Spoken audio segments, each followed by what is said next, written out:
சங்கீதம் 46. தேவன் நமக்கு அடைக்கலமும் பெலனும் ஆபத்து காலத்தில் அனுகூலமான துணையுமானவர்.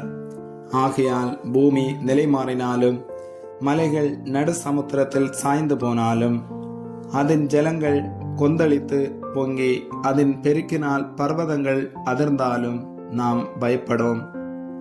ஒரு நதி உண்டு, அதன் நீர்க்கால்கள் தேவனுடைய நகரத்தையும் உன்னதமானவர் வாசம் பண்ணும் பரிசுத்த ஸ்தலத்தையும் சந்தோஷிப்பிக்கும். தேவன் அதன் நடுவில் இருக்கிறார், அது அசையாது.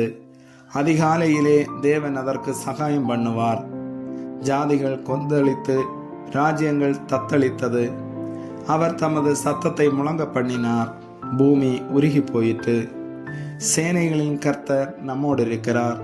யாக்கோபின் தேவன் நமக்கு உயர்ந்த அடைக்கலமானவர். பூமியிலே பாழ்கடிப்புகளை நடப்பிக்கிற கர்த்தருடைய செய்கைகளை வந்து பாருங்கள்.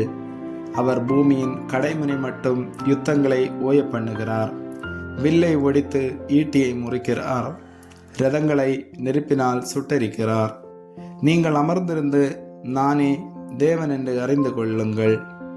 ஜாதிகளுக்குள்ளே உயர்ந்திருப்பேன், பூமியிலே உயர்ந்திருப்பேன். சேனைகளின் கர்த்தர் நம்மோடு இருக்கிறார். யாக்கோபின் தேவன் நமக்கு உயர்ந்த அடைக்கலமுமானவர். ஆமேன்.